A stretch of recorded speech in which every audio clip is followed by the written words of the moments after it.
rahmet haklarının, pensiyalarının, devlet kömek pullarının, ish haqi, stipendiya va nafaqalar oshirilmaslik taklif qilindi.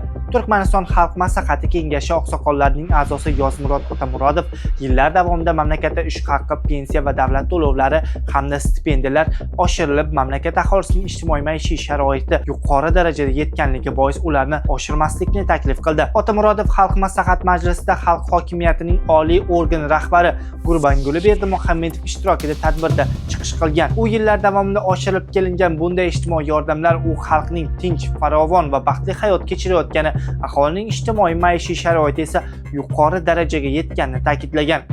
Oqsoqol bunday imtiyozlar dunyodagi boshqa hech bir mamlakatda mavjud emasligini, bugun esa har bir oila zarur bo'lgan narsani olishga imkoniyati yetishini aytib, shuning uchun maosh va to'lovlarni oshirishni to'xtatish lozimligini bildirgan. U Berdimuhammedovdan ushbu tashabbusni qo'llab-quvvatlashini so'radi. Otamurodovning fikricha, oshirishdan tejab qolingan mablag'larni mamlakatni yanada rivojlantirish hamda boshqa muhim yo'nalishlarga yo'naltirish mumkin. Turkmanistonda 10 yildan ortiq vaqt davomida davlat rahbarining farmonlari asosida har yili ish haqi, pensiya va davlat to'lovlari va stipendiyalar o'rtacha 10% ga oshirib kelinmoqda.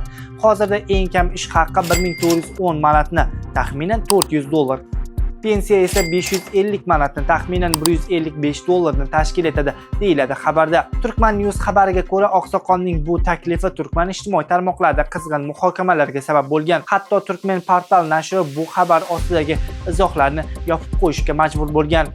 Jahonda va O'zbekistonda sodir bo'layotgan muhim yangiliklardan xabardor bo'lish uchun Paradigma.uzga obuna bo'lishni unutmang.